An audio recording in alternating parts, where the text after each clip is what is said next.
Friendo, Steve here.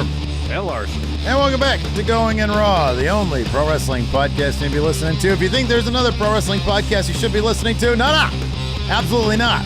You got to listen to Going in Raw, yeah. And on this episode, we're talking about WWE Raw and Vince McMahon exerting ultimate power. But there's a conundrum. What happens if Vince exerts ultimate power and the episode's pretty good? We're going to talk about that today on the road to Money in the Bank on this episode of Going in Raw. No, Larson, what's the latest? What's the latest? Oh, I was on the wrong thing. Oh, here we go.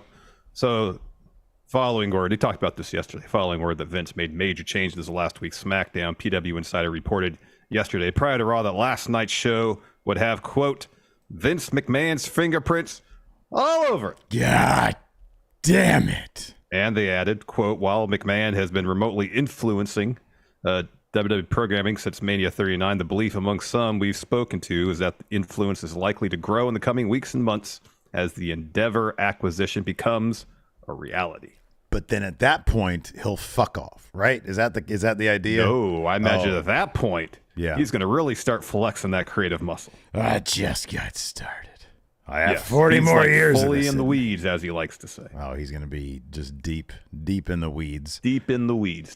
I won't get into details of it because it just went up, but I see Fightful Select just had a report here about how WWE has tried to, quote, Vince-proof some stories and matches so they can't change them. Okay, so can you, look, we love Fightful Select, and we'll use our platform here, to say go subscribe to Fightful Select. Yes. But and out of respect to them, we never just hop on it immediately. But give us a little taste. What's one interesting So the idea. detail? So a source told Fightful, again, yes, go subscribe to Fightful Select, the absolute best in the business, that they would advertise. So I'm just going to read it real quick and then turn it away, so I'm not quoting it directly. Okay. That they would advertise matches for SmackDown like 1, 2, 3 weeks ahead of time. And that's what that's what the source dubbed as a way to Vince-proof plans for SmackDown. Because if we announced the match 3 weeks ahead of time, well, surely I'm guessing. And then maybe in the lead up, you're actively promoting it. You announce it 3 weeks ahead. The next week, you do like a promo involving it. So I'll be honest with you, that just sounds like better storytelling. Because, I know, that sounds like planning and planning ahead and such. Right, exactly.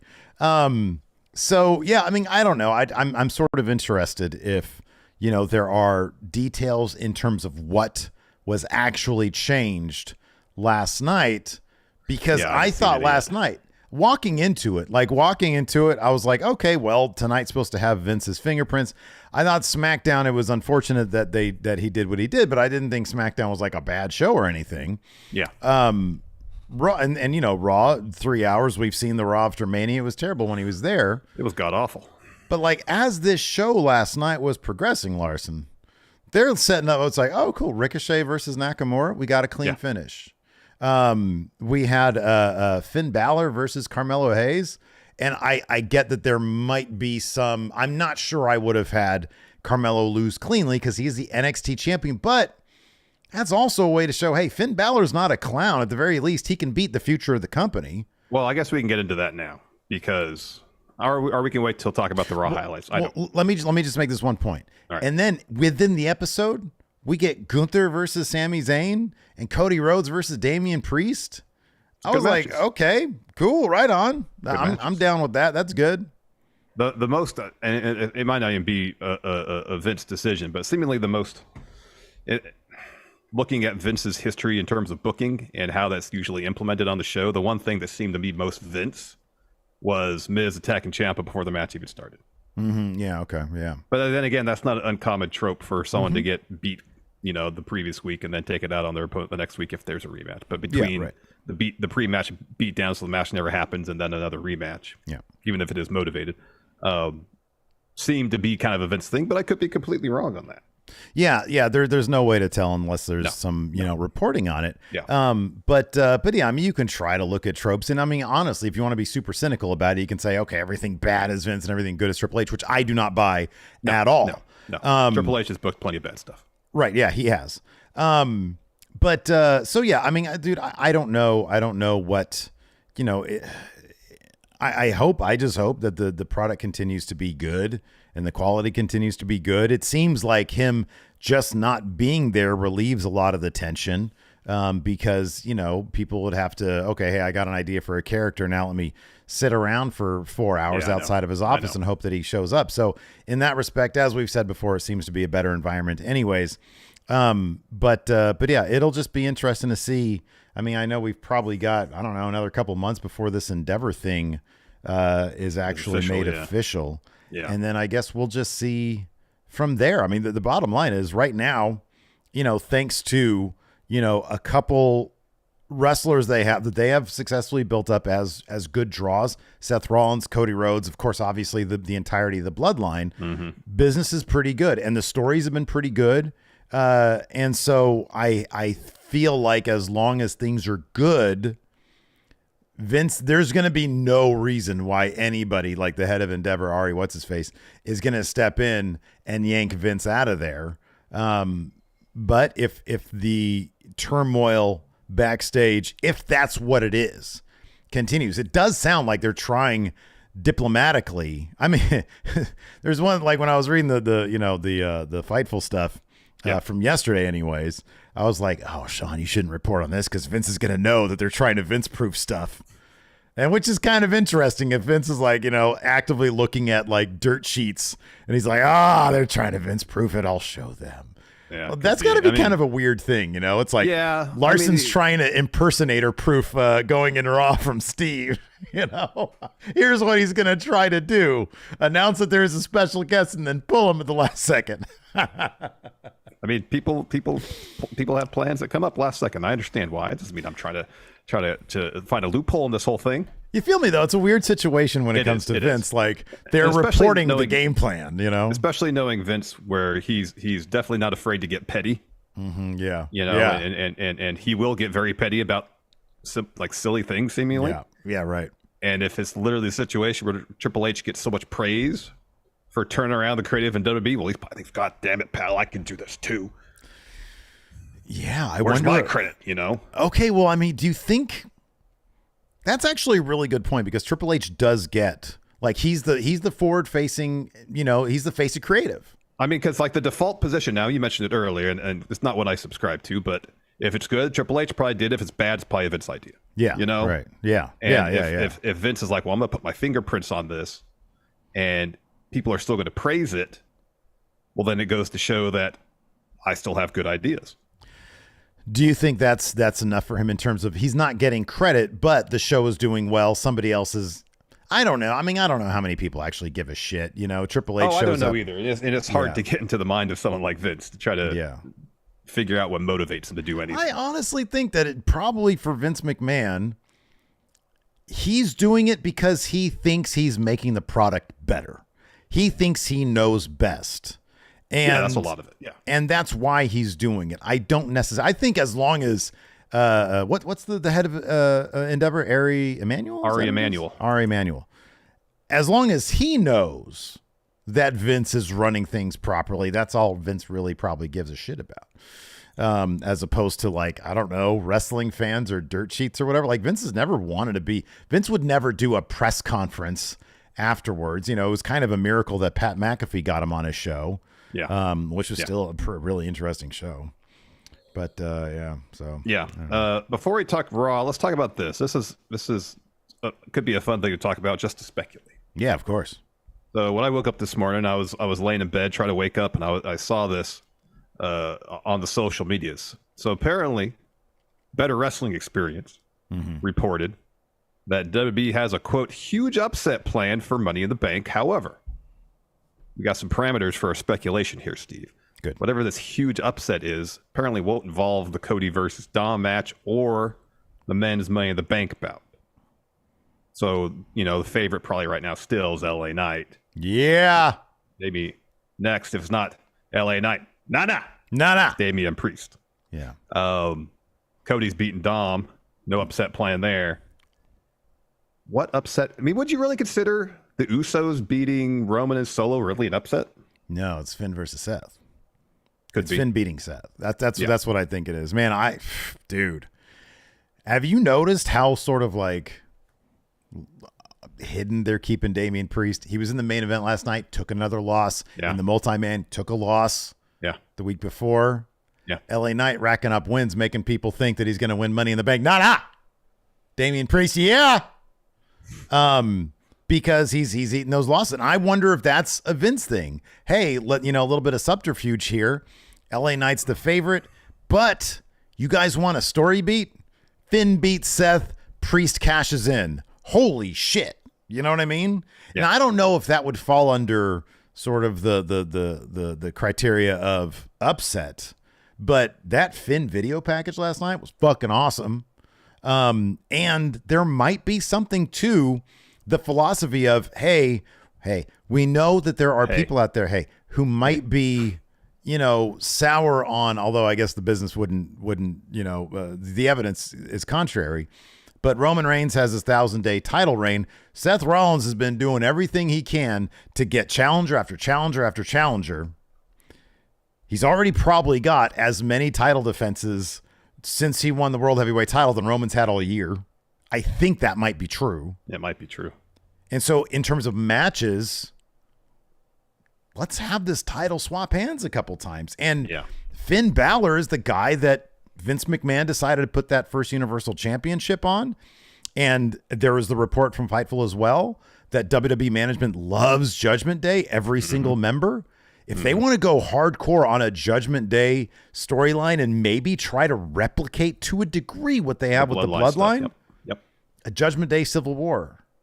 Yeah. Where Priest cashes in on Finn, or Priest has the briefcase and Finn is champion. Teases it. Yeah, just teases the cash in. There's that push and pull between Priest and Finn, where Priest has already given his word that he's not going to cash in on Balor. But if there's an opportunity for him to do it where Balor, is beat up, ready to be cashed in on, I mean, that's when you do it as a heel. Yeah. That's when you do it. So I think there might be even more storyline possibilities if Priest doesn't cash in at Money in the Bank. As opposed to doing it the same night, because then you have that tension just building and building and building and building, and be curious to see where it all goes. Yeah. If Finn beats, and again, I don't expect it to happen, but I'm also not going to put like a ton of confidence points on it. Certainly not going to put a lot of channel points on that one because I'm down big. But no, that's definitely one to keep an eye on. I would love it. I think it would be the right move. It really would be. Seth's in a feud with him right now. Yeah. And you go back to, Triple H's Attitude Era origins. And that title was they were going around left and right because there's a lot of talent, a lot of good top level talent right now. You get that title, people are chasing it. And by the way, I think they've been pretty successful having that title on Seth for the first month or two of its existence, and making it really mean something. Like everybody wants that title, and that's been a really. It's not like you put on the Miz, nobody gives a shit about it. You know what I mean? Yeah, I know. Yeah, I know. So that's good stuff. Totally. I guess we can jump into Raw now. So the first thing I got here for Raw highlights, Carmelo Hayes. We're huge fans of Carmelo Hayes, future of the company. He's going to be a main event star for many years going forward in WWE. Made his main roster in-ring debut and a loss to Finn Balor. Clean. Finn won clean. Yeah. No cheating, no bending of the rules, no interference.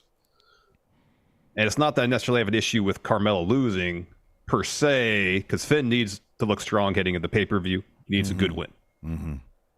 If the purpose of having Carmelo Hayes on Raw, the primary purpose, is to advertise his match against Baron Corbin at Gold Rush tonight, having him take clean loss is quite possibly the worst way to accomplish that. If you want to advertise and get people to watch NXT and see that title defense, see him take on Corbin, why not have Corbin come out and cost him the match? Boy, I'm torn on this one. Because I agree with you, but I was texting Maggie right when the match started. And the first thing I said was, Corbin's going to wonk this finish, which just feels boring. I was kind of shocked that Finn won clean. Now, the business is up to them. You know what I mean? Like they did a hell of a job advertising NXT last week because Seth Rollins' match got 972. No, sorry, 940. It was less than Jeff Jarrett's.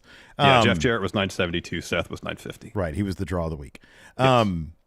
But so yeah, I feel it. But at the same time, like, man, you give us a clean win. Finn Balor, an experienced and the top NXT champion maybe of all time, or at least WWE will refer to him as that. In the men's division, Asuka's clearly the most dominant champion of all time in NXT. Yeah. And he beats Carmelo in a great match. And he does a clean, no wonkiness. I don't know. I'm kind of okay with it. NXT got its moment last week. And I'm not saying this is the perfect scenario. Maybe you wait a week in advance of the Gold Rush thing. But I don't know. Maybe it'll entice people to tune in and be like, hey, what's going on here? I get it. I feel you. I'm trying to have a conversation about it because I'm not huge on it. But also, like, the idea of Baron Wonk in the finish, I don't like that either, you know? No, I'm not saying that's ideal, especially from a creative decision. I'm talking about strictly from a marketing standpoint. Yeah. You know, if, and that's a huge if. Maybe they don't care about PPV Watch and Carmelo's defense against Baron on NXT. I don't know. But if one of the reasons they have this match is to promote his match at Gold Rush, wouldn't people be more interested in the outcome if Corbin at least makes some sort of appearance? I'm not saying he even has to like directly physically cost Carmelo the match. Maybe it's one of those, and I don't like it either, distraction finishes. I don't know. Like from a creative standpoint, yeah, is it satisfying? Absolutely not. Right. But in terms of motivating people tuning into NXT tonight to watch that match. Yeah. Yeah, I don't know. I don't know. It's a good point. It's a solid point. I like that they're giving Carmelo plenty of shine. Yeah. And you know, last week I think probably did, you know, I mean, God, what was the final number on NXT last week? 700 and something. 700 something. Yeah. That ain't too far off from Dynamite these days. You know, it's not that far off from Dynamite. Nope. I mean, it's much better than NXT usually does, but it ain't that far off. Not about 150 away from Dynamite. Yeah. So yeah, I don't know. I mean, hey, that's a better number than Collision did this week. Yep. Got that right.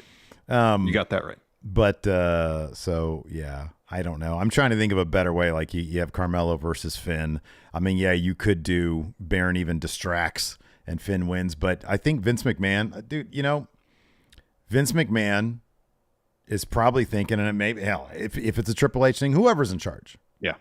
Is probably thinking, we got Money in the Bank coming up. We need to make Finn look strong. They put everything they have into these premium live events. Everything they have. And so if you want to, and sometimes you got to sacrifice some things. I'm not saying it's perfect. I'm just saying maybe that was the philosophy behind it. Hey, this is our NXT champion. He's got a lot of buzz. Finn beats him. Heat on Finn. You know, strong win on Finn. And you know, HBK is probably sitting there biting his fingernail. Oh, like God. At the draft again. Ugh. Yeah. Ugh. HBK's got to figure that one out. Yeah, try politicking against that HBK. I know. One idea I thought of is like Seth comes ringside. Maybe he's in Carmelo's corner and accidentally costs Melo the match. Yeah. Then you get tension between Carmelo and Seth, and that's interesting. Yeah. I wonder how many things were pitched. And Vince just wrote back. He just typed back through his teletext. Finn up clean. That's all it says. Finn up clean. Finn up clean. Red marker. Yeah, red marker. Finn up clean. You rip it off the telefax. Hell. Hell. God damn it, pal. God damn it, pal. Let's talk about the match that was really good, even though it had plenty of interference. They were talking about Sammy and Gunther. Oh, man. Sammy's was like basically, Gunther, I want you to chop me a lot and often in this match. This was good stuff, man. His chest was turning bright red. When they stepped up to Kevin Owens and Sami Zayn, and Gunther was like, "Hey, I embarrassed your friend last week. Why don't you come at me next?" And I was like, "Fuck, are they giving us Sammy versus Gunther tonight? Tonight? Not even like next week. They're doing that tonight? God damn it! We had a Raw takeover last night, man.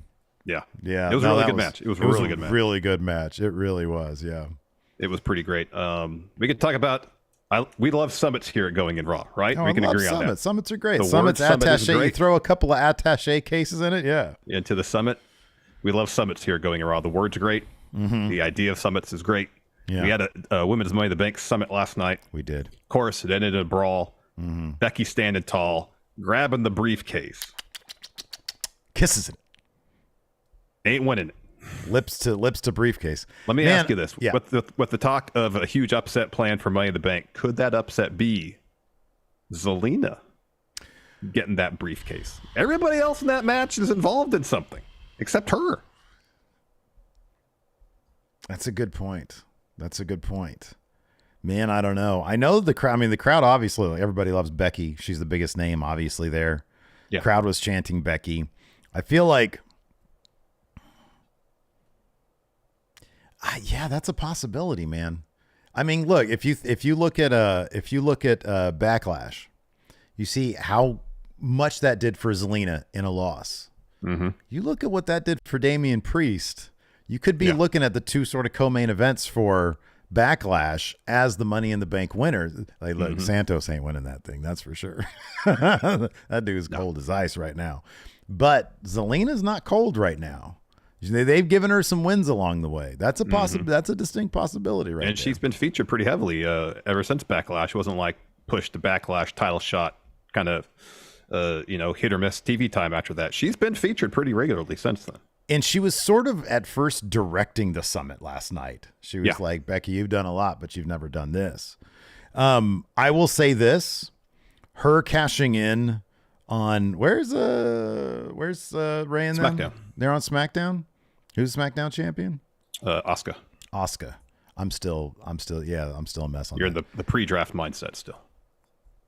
There's nobody in that field that I would want to see win that title more than Zelina. And I love Io Sky. I think Io's going to do fine. She's had NXT championship, and I have no doubt she's going to get the women's title, one of the women's titles at some point. Yeah. But Zelina, knowing everything she's been through, knowing just how emotional it was for her at Backlash, the person it's going to mean the most to is Zelina, and that crowd will eat that up. They will love that. They will absolutely love that. So yeah, I think that'd be fantastic. And I could see her cashing in on Asuka if Charlotte's involved with all that, if Bianca's involved in all that, Zelina comes out with it, because ain't nobody cashing in on Rhea. That's for damn sure. No, that ain't happening. Like nope. Yeah. Nope. Anyways, let's go ahead and start that Raw recap in just a moment here. First up, let's pay some bills, Larson. Let's do it. Let's take a quick break here. Get a word from our sponsor, iHerb. Now that I'm getting up there in years, I'm getting old, Steve. I don't know if you've noticed. Oh, man, absolutely. It's become obvious to me that I need to take better care of myself, which means making sure my body gets everything it needs to operate at peak performance when I'm looking for the absolute best value in wellness products. I go to iHerb. That's right, man. I think most of us have our favorite grocery stores to shop at, yeah? Yeah. Well, now with iHerb, you can have your go-to stop for all things health and wellness. I'm talking vitamins, supplements, snacks, spices, and a whole lot more. And for a limited time, new customers can get 22% off their entire order by going to iHerb.com and using promo code RAW. You know, Steve, I know I've talked to you about this, and maybe it's just part of getting older. I don't know. But for some reason, my body doesn't like coffee anymore. Oh, your body says, nah. Yeah, my body says, nah. In fact, my body gets very, very angry with me if I drink any coffee nowadays.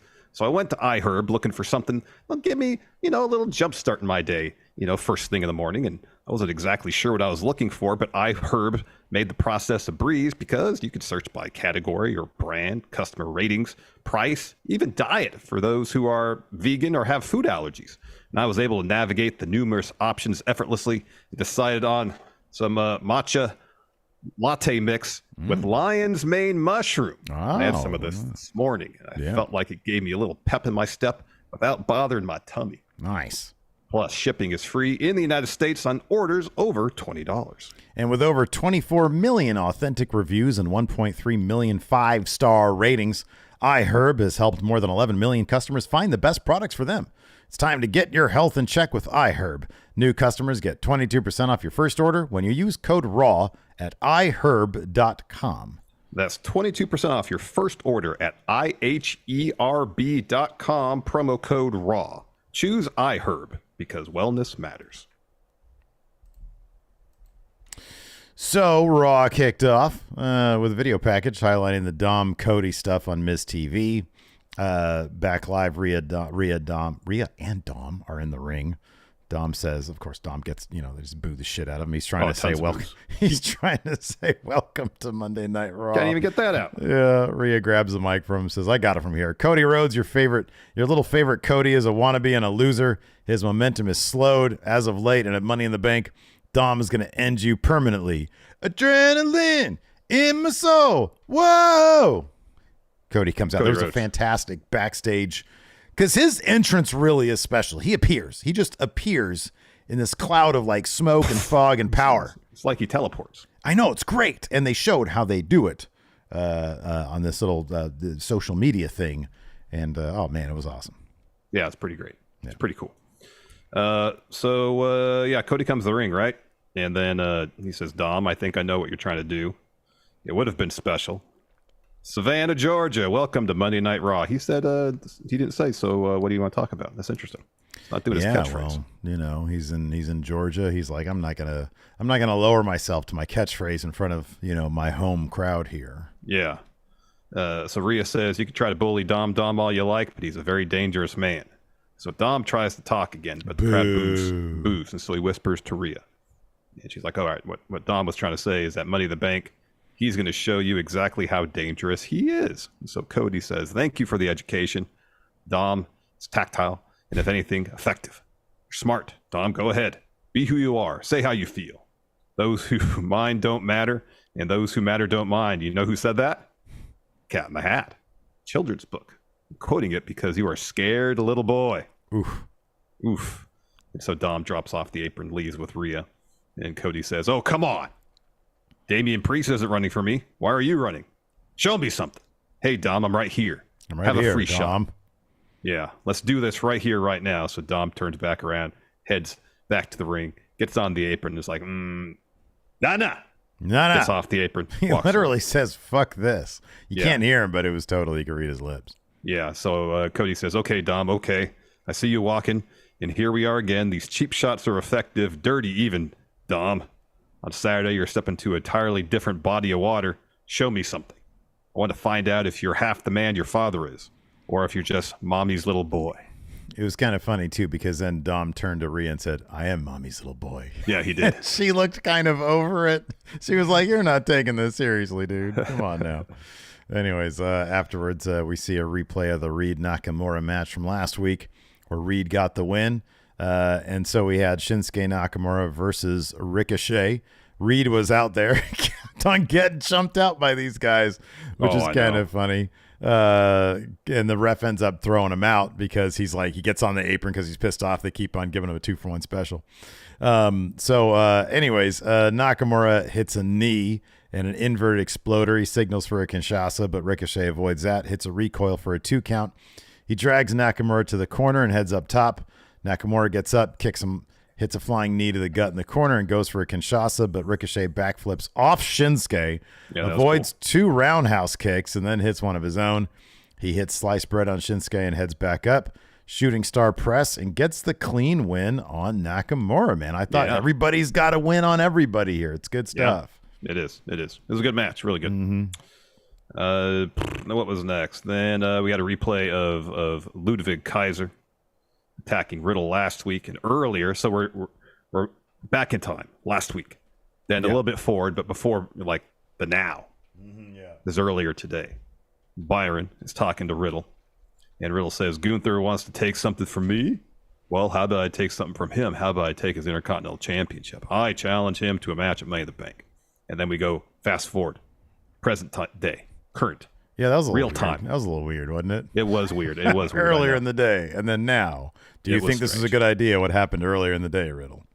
Yeah, exactly. So Riddle says, first of all, my ankle is cool enough. I'm sick of him hiding behind his lunkhead friends talking about Gunther. How dare you? You want to challenge the Ring NRL? Last week you got exactly what you deserve for what you did to Vinny Vinci. What makes you think you and your amateur skills have what it takes to challenge for the Intercontinental Championship? And Riddle says, well, bro, I think last week I used those amateur skills to beat you, didn't I, bro? And then Kaiser says, that's never going to happen again. And Riddle just immediately throws some shots, goes for an arm bar, and then Gunther comes out of nowhere, stands over and says, Riddle, challenge accepted. And then they fuck up his ankle and they walk off. Yeah. Hey, man, I'm a little bit cold on Riddle these days, but like I think they're getting him to a little bit of a better place character-wise. Mm-hmm. That match is going to fucking rock, dude. It is going to be really good, yeah. That match is going to be excellent. Riddle, that dude can go in the ring. He really can. He can. And if there's some talk about Orton maybe returning soon. Mm-hmm. And that could set up either a reunification of RK Bro or just have him feud immediately. Who knows? Yeah, right. Yeah. Then we're backstage. Pierce is looking at his phone kind of like this. Yeah, like you looked at the bottle from yesterday. Yes. And so Dom and Rhea walk in, and Dom screams, "Hey, Pierce! I was just embarrassed by Cody Rhodes, and I want a match tonight so I could show him what's in store for Money in the Bank." And Pierce says, "I can do that." And Dom says, "I have the perfect opponent in mind, someone of my caliber, somebody strong and big. I know exactly who it is." And Pierce was like, "All right, tell me who." And then Rhea whispers something to Dom's ear. And he kind of smirks and nods. And Rhea says, "We'll get back to you." And then Pierce is like, Huh? Goes back to playing a Wordle. After that. Oh, that's what he's doing. He's playing Candy Crush. Yeah, exactly. Real quick here. We had a new YouTube channel member, Tabletop Deep Dive.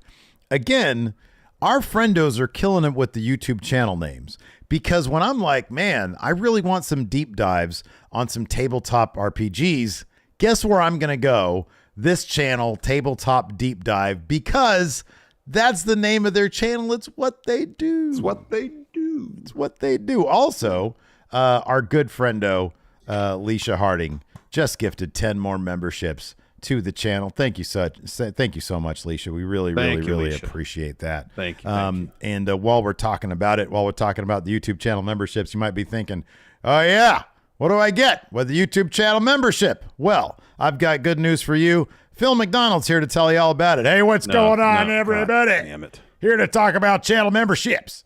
You want to win the Big Blue Predictions title? See you later. That's a great idea. All right, you could do that. The channel membership. By joining the Predictions Challenge. Also, you can check out the bonus episodes we got for channel members and patrons at patreon.com/Stephen Larson. We also got merch, new purple merch. That's right. Over at friendoshop.com. You could use a promo code PURPLE. That's right. To get your merch. Here, let's get a picture of it. Look at that purple merch. It looks great. You walk around like this. People walk up to you, say, hey, is that good merch? Say, no, it's great merch. All right, back to the fellas. Thank you, Phil McDonald. Larson, he's gone. He's gone. You can come back now. He's gone.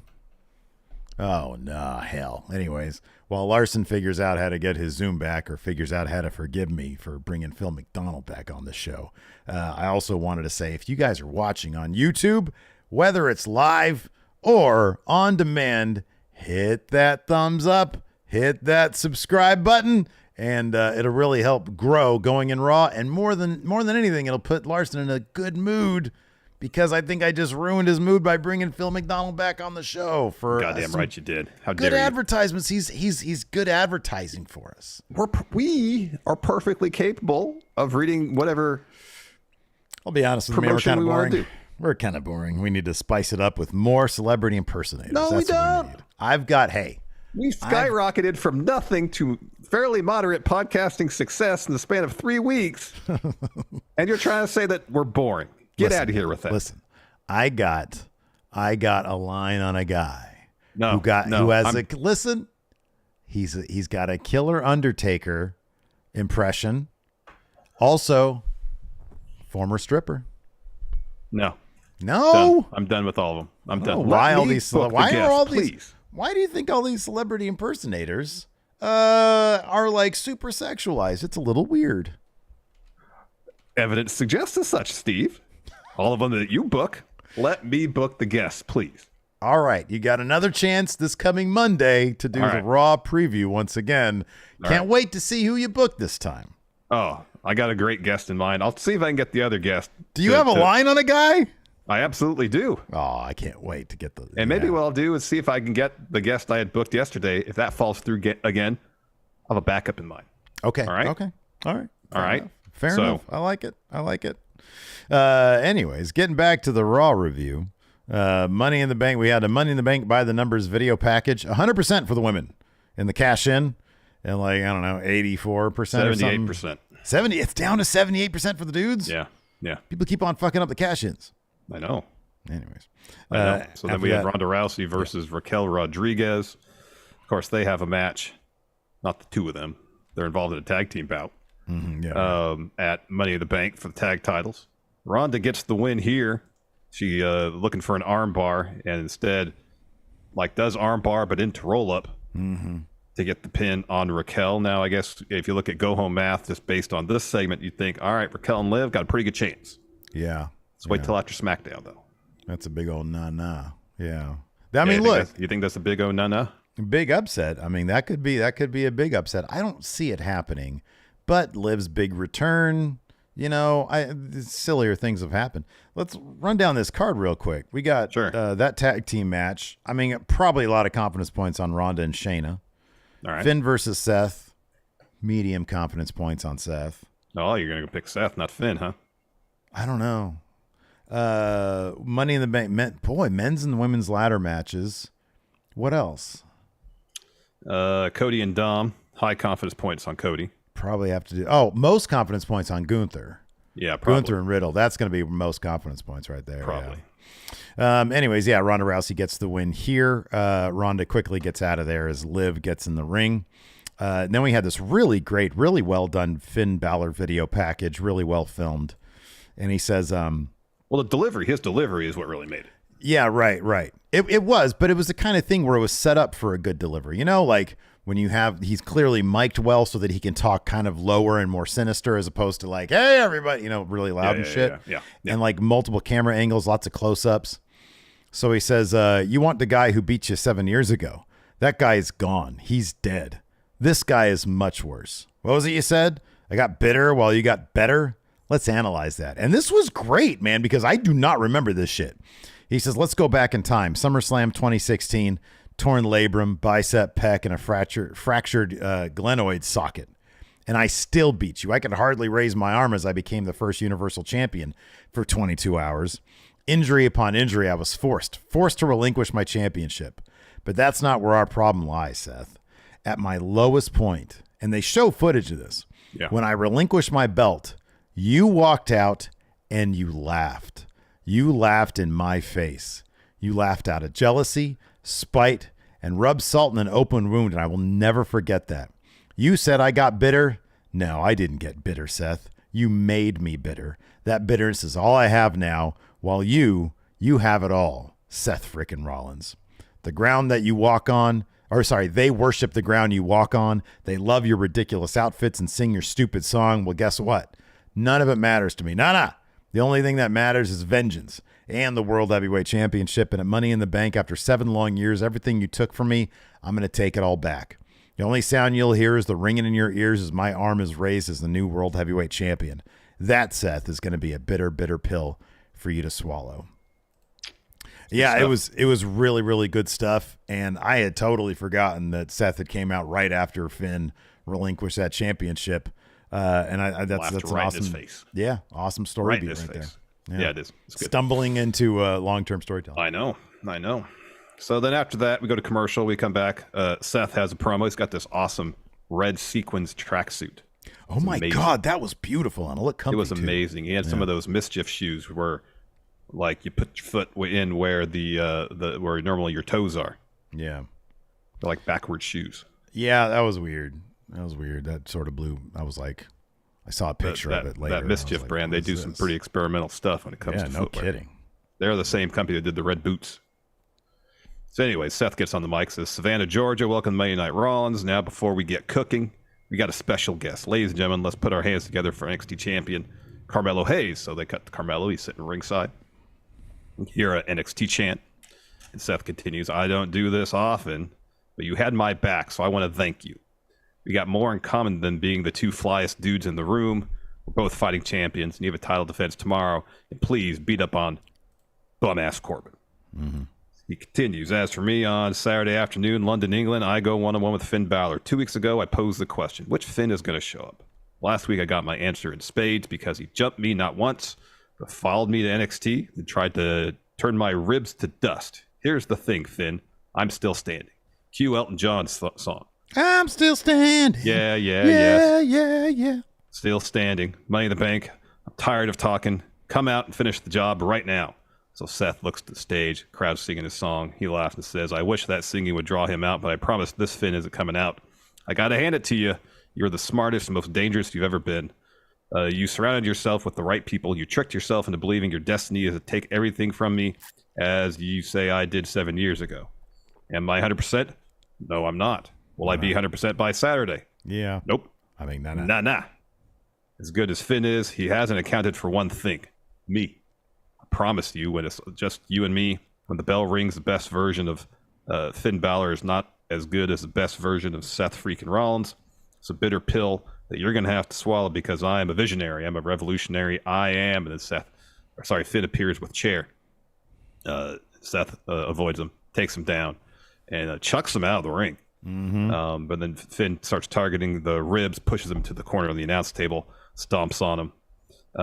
And then Finn, the kicks, he gets a chair from the timekeeper area, and as he's about to make his way back towards Seth, Carmelo grabs it from him. So then Seth takes out Finn. Finn flees, and then Seth ends up over by the timekeeper area. He's got a little blood on his face, and then Carmelo's kind of looking over at Seth, like, "Hey, you all right, man? Hey, you are human." So anyways, after that, we see a replay of Miz issuing his own open challenge, which is answered by Ciampa. We saw that stuff. Earlier today, we see Ciampa with Byron. He says, "You're going to ask why I attacked him. I spent the last 9 months rehabbing from hip surgery. You know how many times Miz reached out? None. Nah. Not a phone call or text message from Mr. Tiny Balls." And then Byron starts to chuckle because he said Tiny Balls, and Ciampa says, "Oh, you think it's funny?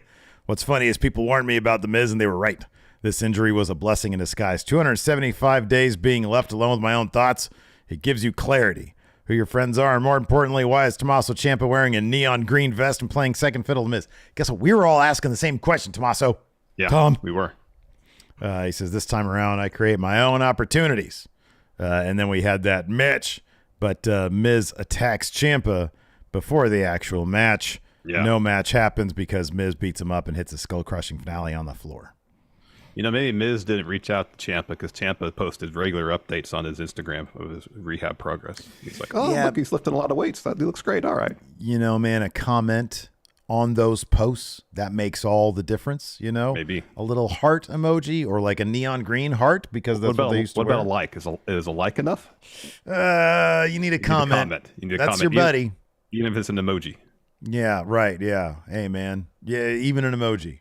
All right. Can't wait till you're back. You know, let's do this. Miss you. Yeah. Anything like that. All right. Fair enough. Fair enough. All right. We're backstage. Ludwig. Miz calls Ciampa Savannah Banana. Are you familiar with the Savannah Bananas? They're like the Harlem Globetrotters of baseball. No, that's cool though. Yeah. Are they, so they like what is the team that they usually embarrass? Because there's the Washington Generals. Yeah, I don't know exactly if the analogy is 1-to-1 in that respect. I don't know. Do you think that the Washington Generals ever graduate up to Harlem Globetrotter? Now that is a good question. Like, has anybody in the Generals ever like, man, I really want to be like, I could do fancy moves? Or like, oh, why didn't you tell us? Or is it all just like, we know fundamental basketball, we know how to get clowned, and we're cool getting paid being jobbers? I don't know. The Generals have had to have won at least one game. Maybe. You would think so. Yeah. Anyway. Jonathan here asked, are those the guys that dance off the... Yeah, they do a bunch of dancing and trick stuff during the game, yeah. Okay, yeah, that's fun. I've actually been to one of their games. I just saw some stuff on Instagram, I think, of... Is that a relatively new thing, or they've been around a while? I think so. The Globetrotters were in Scooby-Doo cartoons. Yeah, I know. Yeah. Icons. Your boy Bryce says they're 1 in 16,000. Is that like true, or are you just saying whatever? Okay, Scooter says, I believe the team the Savannah Bananas face are the party animals. Oh, okay. Okay, here we go. Organ Rider says Washington Generals did win one game accidentally. Wow. Against the Globetrotters in the 70s. Wow. I want to see Globetrotters are great. I want to see like the Montreal Screwjob. I want to see like the looks on the faces. If it hasn't been lost. Oh shit! It's like when Ivan Koloff beat Bruno. Silence. Silence in the arena. Yeah. Have you ever gone to a Harlem Globetrotters game? Sadly, no. Yeah, I want to do that. I'm sad that I never made my way back east for an and one game. Yeah, I know. But you didn't know they were gonna, fizzle out the way they did. I know. I see and one just re-released another model of their old shoes.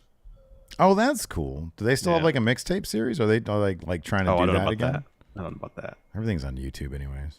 Yeah, no. I had the DVD somewhere. So anyways, we're backstage. Kaiser is talking about how Riddle and Gunther is official at Money in the Bank, and then Sammy and Kevin Owens walked up to him.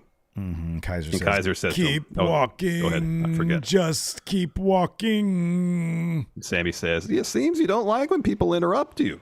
We don't have time for this. And then Kevin Owens says, you think we have time for you? At least we have a reason to be here. What's the reason? The reason? And then he looks at Sammy. He's like, what's the reason? And Sammy says, Riddle. What you did to Matt Riddle tonight.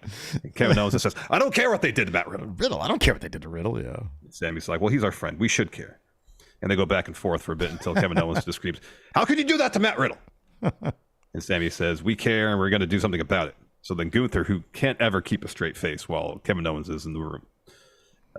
So Kaiser says, I know discipline isn't exactly your expertise, but you should be careful with your words, because if you're not, then the Ring NRL may have to teach you the same lesson just like he taught your friend Kevin Owens. And then Kevin Owens laughs and says, you think he taught me something? I learned nothing. And then Sammy says, all right, I'm all going to handle it. You beat Kevin, but it took 3 people, and with Imperium, it's always a numbers game, so how about this? Why don't we keep it simple tonight? You and me, one-on-one. And so Gunther says, yeah, I'm fully aware that just like your friend Matt Riddle, you want to ride my coattails. Sammy, be my guest. So then Sammy says, good idea. I will be your guest. He takes his 2 tag titles and clink, knocks them together right in front of Gunther, and then Owens does the same. Yeah, I don't know. Like my Ludwig is starting to descend into something else. I don't know what, but it makes me laugh. Anyways, after that, we had a Dominic versus his big mystery opponent, and it was Akira Tozawa. But here's the thing that I love about this. They actually let Akira wrestle the way he can wrestle, which is wildly entertaining. It's so much fun. Right. But Rhea Ripley just was there and looked at him. And Larson, the horny took over. He got to look at. He couldn't stop looking at Rhea. He was like, "Oh man," and that distraction enough was allowed Dominic to take over and hit a splash and get the win here. Yeah, but Akira could not focus.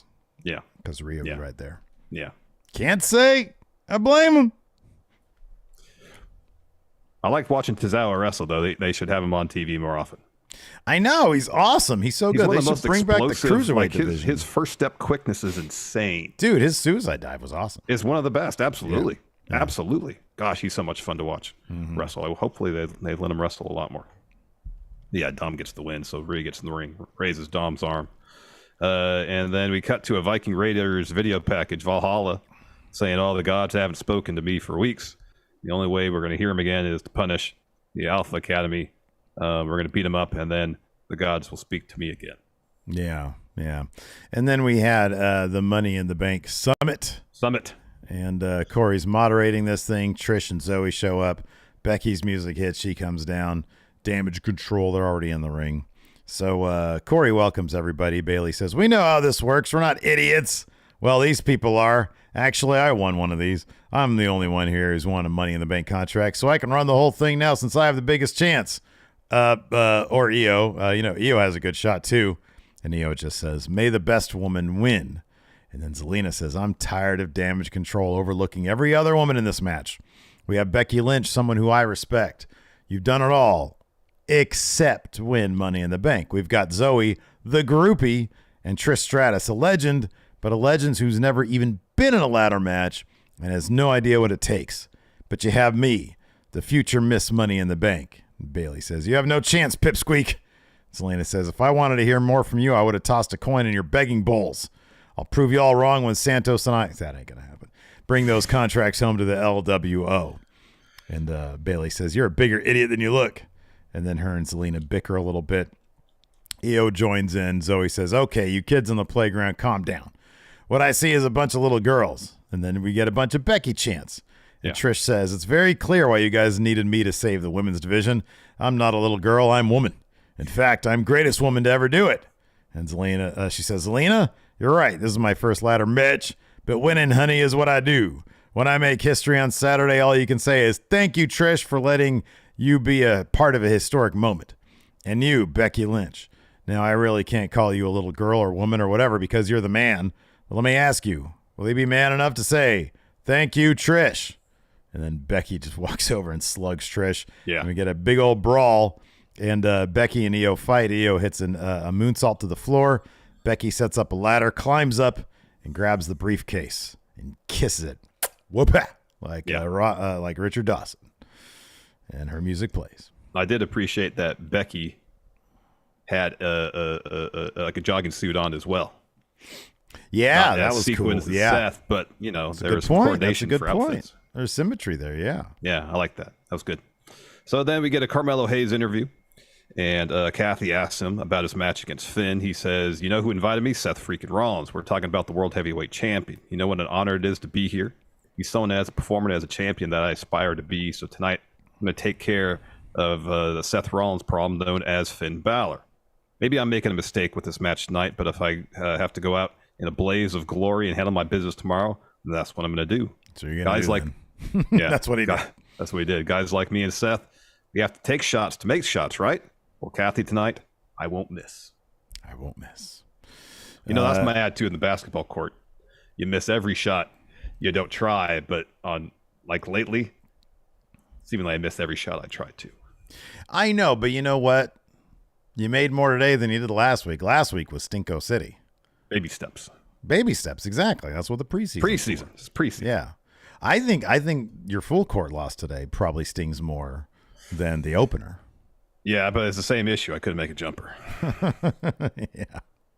Anyways, we see Becky walking backstage. She bumps into Rhea. This is a good little moment here. Mm-hmm. Rhea says, "You better hope you don't win that briefcase. If you think about cashing in, it'll be the last thing you do here at WWE." And then Becky says, "It's interesting. When I was the champion, my title was defended in every town in the main event. But you're a main event side piece. I don't need the title. The title needs me. When I win that contract, I'm going to make you squirm." She walks off, and Rhea's like, "Ooh, she got the last word." Oh, angry. Mm-hmm. After that, phenomenal bout between Gunther, Sami Zayn. Sami seemingly before the match like, hey, give me all the chops. Yeah, dude. Because man, there is so much there. After that commercial break, Gunther was just chopping Sami all over the place. Mm-hmm. It was fantastic. This match was really good. And Kevin Owens is on commentary, just being unabashed in his. He was cheering on Sami. It was fantastic. Yeah, he was great. Yeah. So eventually, though, the rest of Imperium, like halfway through the match, Vinci walks down with some crutches to ringside. Towards the end, Kaiser gets on the apron. Kevin Owens leaves commentary, gets him off. He goes for a powerbomb on the announce table on Kaiser. Well, Gunther gets out of the ring and then boots him. So Sami hits him with a tope, rolls him back of the ring, hits the corner exploder. He's setting up for the haluva kick. But then Kaiser distracts the ref and allows Vinci to get on the apron and jabs Sami right in the throat with the crutch. Oof, yeah. But then Gunther follows with a massive powerbomb, lays on top of him, all his body weight to get the win. Mm-hmm. Yeah, man. Good match. Just on a random Raw. I love to see that. Oh, it was fantastic. Fantastic match. Yeah. So after that, we got a Carmelo Hayes promo package. Oh, well, hold on. The Riddle comes out. Remember? Oh, yeah, that's right. Yeah. So Kaiser puts the belt on Gunther, but Owens starts fighting. Imperium overtakes him, and then Riddle comes hobbling down. like me walking around this house after basketball. Oh, man. Wipes out Vinci with the crutch and starts going to town on Kaiser and Gunther. Kevin Owens hits a stunner on Kaiser. Stunner! As the tag champions celebrate as Imperium recoup on the ramp. Yep. Then we had a little promo package talking about Carmelo Hayes. It is him. And then we have, before we get the actual match, between these two. We have Alpha Academy doing some training. Maxine's doing some squats. Otis is on a bike, stationary bike. And then Gable shows up, and he's like, Viking Raiders, you think we're amateurs here? You think we don't have Maxine getting stronger and Otis getting faster? Savages, idiots, savages, idiots. And then Maxine say, I may not have had a Mitch yet, but every time that witch has come at me, I've destroyed her, all thanks to my wonderful coach, and I'm so ready for what she brings next. And then Gable says, I love the confidence. We're here, Viking Raiders. We'll be here next week, too. Why don't you ask your Viking god if it's okay if you come down and say some of those things straight to Alpha Academy's face? Then I'll have Otis show you the plan. And he says, the plan, coach, is pure carnage. All while riding the bike. All right, riding the bike. We see a replay of Rhea destroying Natalya last week. So then Natalya has an interview with Kathy Kelly. She says, I signed up for this life, and Rhea Ripley is a part of that. She's at the top of the mountain right now, and the biggest battle I've been fighting isn't a match out there. It's the one in here. Mm-hmm. She's pointing to her head. Yeah, the temple. The fear of me losing isn't as bad as giving up. I have been broken and down and shaken, but I am still here. I would like Rhea to bring her championship and face me, woman to woman, because there is no one who can erase my legacy from this company. Crisis, the confidence storyline for Natty. Yeah, she's just going to get her ass whooped again. Yeah. Probably, like, very quickly. Yeah, and has to reevaluate everything. Mm-hmm. Yeah, she's gonna be like, okay, man, I need to head back down to NXT again. Maybe. And then a win over Cora Jade. A win over, yeah. No, I don't think she'll be able to handle that. She'd go to NXT and beat Dana Brooke. Oh, my God. Poor Dana Brooke. You know, man, she probably tries, probably works so hard. That's what we've always heard is Dana Brooke is like one of the hardest working people in the whole entire company. You know where she went wrong? She stopped using the Batista bomb. She kept on using the Batista. Should have reached out to Batista, been like, "Hey, is it cool if I make this my finish?" He'd have been cool with it, probably. Yeah. Anyways, then we had Finn Balor versus Carmelo Hayes. Really good match. Yeah, absolutely. Good showcase for Melo here. In the end, though, Finn hits a coup de grace, and Melo takes the loss there. Yeah, but good stuff. Kathy is with Cody backstage. And he's got Pharaoh with him. This isn't Pharaoh's WWE debut, is it? Yeah. It is. Oh, yes, I love it. It is. God, it seems like such a great dog. That dog's a fan of Star Trek, you know.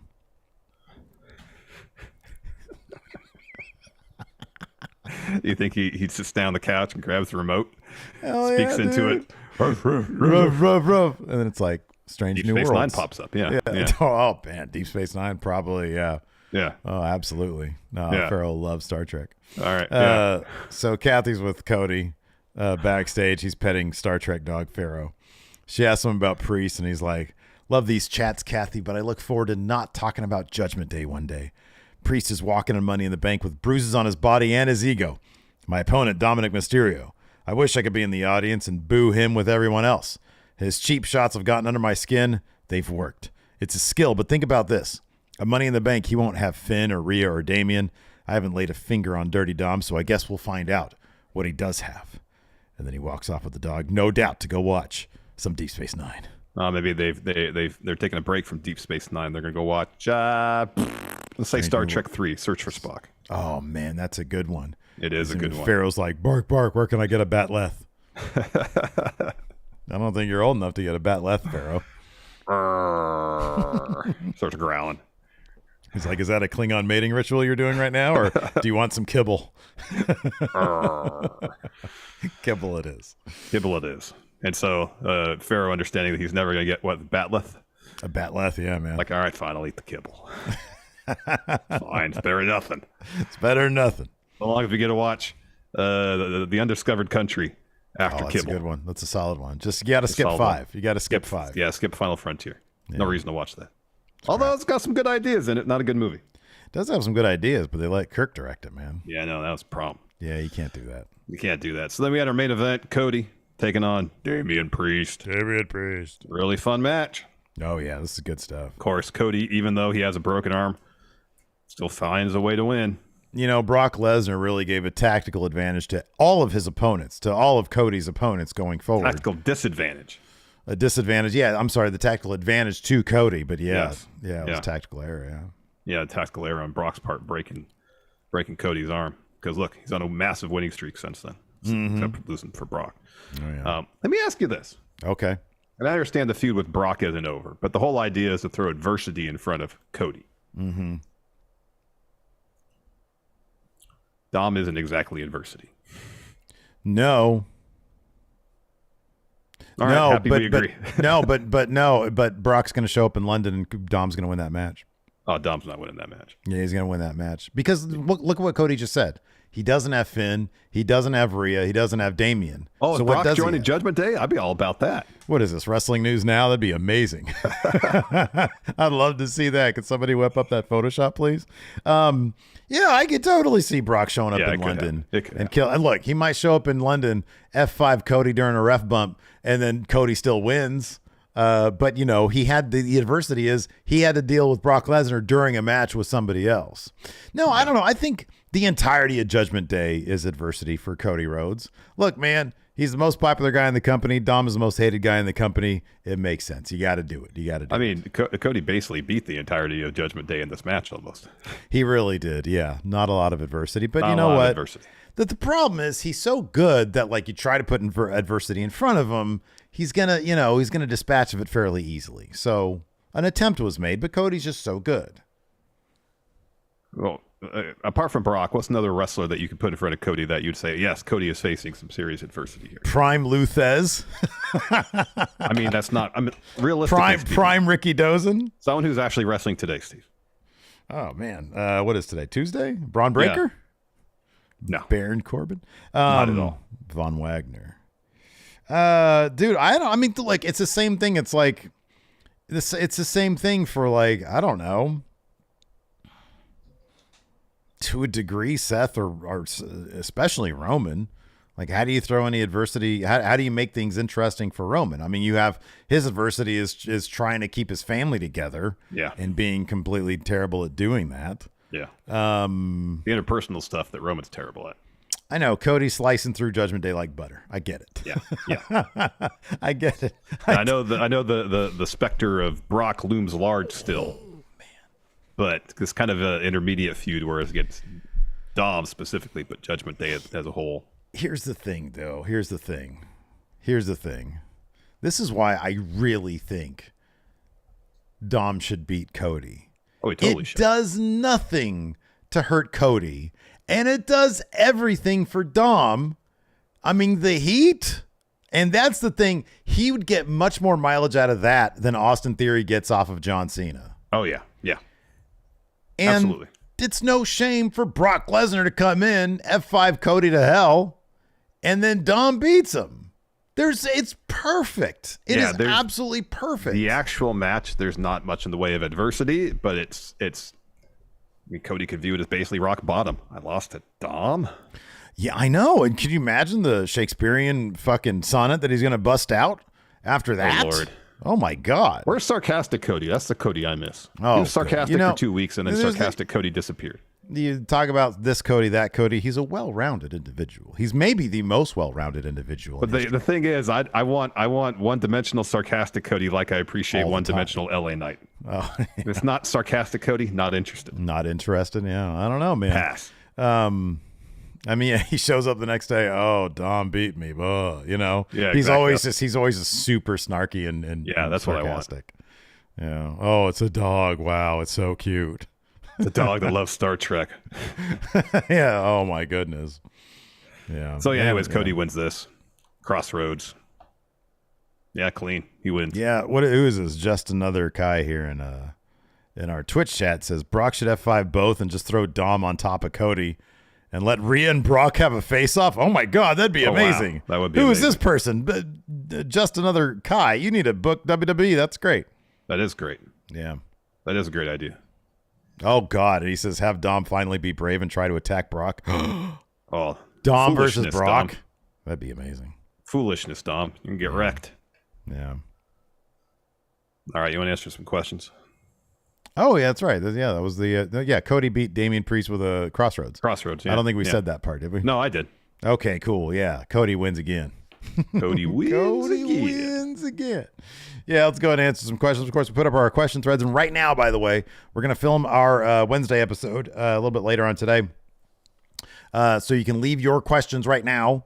There are threads for that on the YouTube channel membership tab or the community tab, and over at patreon.com/Steve and Larson. We also have the recap question threads there as well. So let's go ahead and dive into it. Let's do it. Andrew Connolly here says, do you think Liv Morgan will turn heel on Raquel after their match at Money in the Bank? No, I don't see that happening. No, there's a better chance that Liv and Raquel win the tag titles than a heel turn happening. Yeah. Let's see here. Oh, this is an interesting question. I am sore as can be. Alex Foster says, what could Cody do to get Larson to like him? And what could he do to get Steve to hate him? Give me sarcastic Cody all the time, 24/7. Do to get me to hate him? And I might be on board with sarcastic Cody. Otherwise, pass. Not interested. What could he do? What could he do to get me to hate him? What if Cody says, I used to say I was a Star Trek fan. I lied. What if he says, the other day I watched The Phantom Menace and it blows anything Star Trek ever did out of the water? I'd be like, fuck you. How dare you? Yeah. And he's like, I'm gonna fund George Lucas directing a Star Trek movie. Yeah. Oh yeah. Oh my God. Actually, that'd be kind of interesting. Might be an interesting train wreck. Yeah, it could be. Let's see here. Dirk Hardpeck says, out of the following, I know you love that name. It's a great name. Out of the following WWE turned AEW guys, in what order do you think they'll be inducted into the WWE Hall of Fame? Oh, we answered this question before. We answered this question before, Dirk Hardpeck. Because it's Jericho, Mox, Danielson, and somebody else was listed. Oddly, he left Mox out, but it's add Mox in there. So Jericho, we put number 1. Yeah. Phil was on there too, and Big Show, right? Yeah, Big Show. I could see Big Show being number 2. Goldust number 3, the Hardys number 4, Christian number 5, Punk, Page number 6, and Punk number 7. Yeah. And then Ambrose is in there probably around the Hardys. Yeah. Phil's way at the bottom of the list. Massive gap. And then Phil at the bottom. Blake Whitehouse, who do you think would have a higher ceiling in a year's time, a face Dominic or a heel Montez? A higher ceiling. See, I see Montez as world championship material. Yeah. I love Dom, and I would have loved to have seen him. I would love to see him get that world title somehow as a shitty bad guy. Yeah. I see Montez as a Mania main eventer if they play their cards right. I don't know if I see that with Dom. I'd love to be proven wrong. He's still really young. Yeah, he is. But I see the bigger ceiling for Montez. Absolutely. But they got to pull the trigger on that one at some point. I know they got to do something. Mayor Planet Houston here says, what match will main event Money in the Bank, the Bloodline Civil War, or Finn versus Seth? It says Finn is the closest to a hometown guy that they got being on from one island over. Yeah. I mean, history kind of dictates that Bloodline main events. Yeah, you're right, and I'd be kind of surprised if it didn't. That being said, it should be Finn versus Seth. What they should do is have the men's Money in the Bank match open the show. Yeah. Mm-hmm. And so then you got the prospect of a cash-in. Mm-hmm. Either absolutely. on Finn Seth or hell, even in the main event.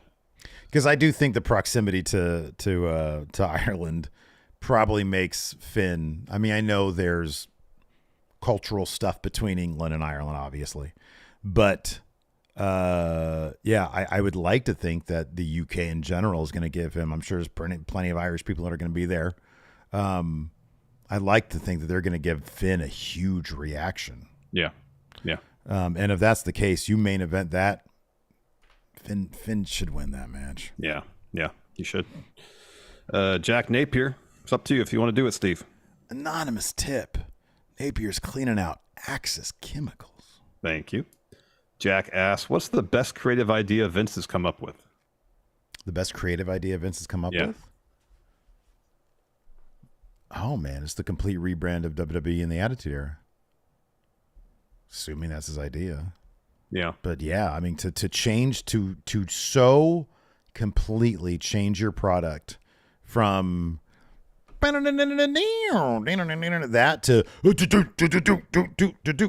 that, and then like the warehouse with the fire everywhere, and like great. Everything's blood red, and that logo is just, it looks so metal. Everything's metal. That is the thing. Or putting all the territories out of business. From a business perspective. Business decision, yeah. Yeah, from a business decision. But creative decision, yeah, the complete rebrand of Raw to the Attitude Era. The Attitude Era, yeah. Yeah. It's hard to top that one. Patrick Sparks says, do you think we'll see any more cinematic matches in WWE or AEW, and what would a New Japan cinematic match be like? I would be surprised if I'm not going to say never, because we saw cinematic matches that predated the pandemic. Like the House of Horrors one between Jinder and Orton. That was pre-pandemic. Yeah. But, they're not going to be as commonplace as they were, that year and a half period of time where much of everything was shut down. I would be fascinated with the New Japan. I think that their video production, all their recap packages, like what we saw, even because I wouldn't be surprised. I could be completely wrong about this. I know Kevin Sullivan, not the Taskmaster, has taken credit for this on Twitter, I think, or at least his team has. But the video package they did for Ospreay and Omega, I thought was really well done. It felt New Japan, but I think it was an AEW production. It did feel like it was a New Japan production. Their video stuff is off the charts great. It really is. So I would love to see what they can come up with the cinematic. But like you said, there's no reason to do it. I don't think they would do it. Yeah. Yep. DJ Mott says, who would you guys have Logan Paul in a program with leading up to SummerSlam? If LA Knight's not winning Money in the Bank, it's probably going to be LA Knight. Megastar versus Megastar. Yep. And that's kind of like the leading reason I don't think LA Knight's probably going to win Money in the Bank. I would love that. I loved Logan Paul's face, his reaction to LA Knight when LA Knight was running everybody down, because he was so like shook. Yeah. Yep. It was he sold that perfectly. He did. White Brownie here says, not a question, but Grayson Waller on Twitter revealed while wearing a King shirt that he suffered a leg injury. Sorry, not a broken leg, leg injury during his NXT match with Mello. Mm-hmm. Gosh darn it. So he's been recovering since then, which is why he hasn't had his SmackDown in-ring debut yet. That's good to know. We've suspected that. We sort of figured that was the case. Yeah. The Blind Mask says, is there a current wrestler you don't get the hype around? A current wrestler? Yeah. Who right now is hyped up and you're like, I don't really see it?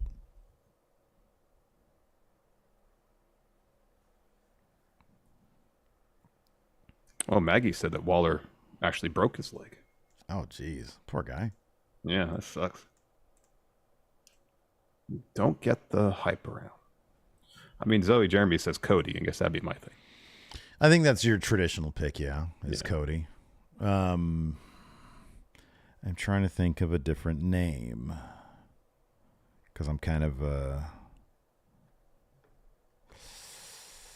I don't know. I'm kind of, I don't know. I'm pretty forgiving. I love everybody. Yeah. I can't think of anybody. Like, I love Jay White. I'm trying to think of other wrestlers that are too. Jacob says Jungle Boy is too hyped. I don't think he is. I think there's a distinct sentiment. There's an anti-Jungle Boy sentiment out there that is kind of widespread. Yeah. Some people mention Hook. I think a lot of the hype around Hook has died down, though. I think it has because they haven't done anything with him. They haven't done anything with him. I know. Yeah, but even he's about to lose that FTW title to Jungle Boy. He is, and I think that'll help Hook. I really do. I like Hook. Actually be a story. Right, they need to do something with him. I mean, I guess, and maybe because maybe, and Derevko's gonna like this one. Maybe. I'm not a big fan. I love what they do in the ring, but I'm not a fan of FTR. Like, Dax is just he's too, it's like the dude actually thinks he's a wrestler in the 80s. When you start saying, back in my day, we didn't do this, like, dude, come on, what in your day, 2017? Yeah. Like, I know he's been wrestling for probably 20 years now. I think he started in 2012 or something like that. But still, like 2012. Like, come on, man. What is this back in my day shit? Stop acting like you're an actual wrestler from the 80s, because you're not. Yeah. So like, but that's mainly the social media stuff. I find him fine on TV, but sometimes people just irk me in sort of like, not real life because I don't know the guy. But like when he gets on social media, it's just sort of clownish. Like a lot of his whining about his podcast was just, I don't know. I was like, dude, you're kind of off-putting right now. Phenomenal wrestlers. And if that's all my exposure was to them, I'd be like, oh yeah, I love FTR. Yeah. But yeah, I don't know. All this stuff is it's just too much. Yeah. Agreed. All right. That's all the questions I got. I have stuff that we haven't talked about already. So same. Thanks everybody for tuning in. We appreciate it. Till next time. We'll talk to you later. Nah. Goodbye. Yeah.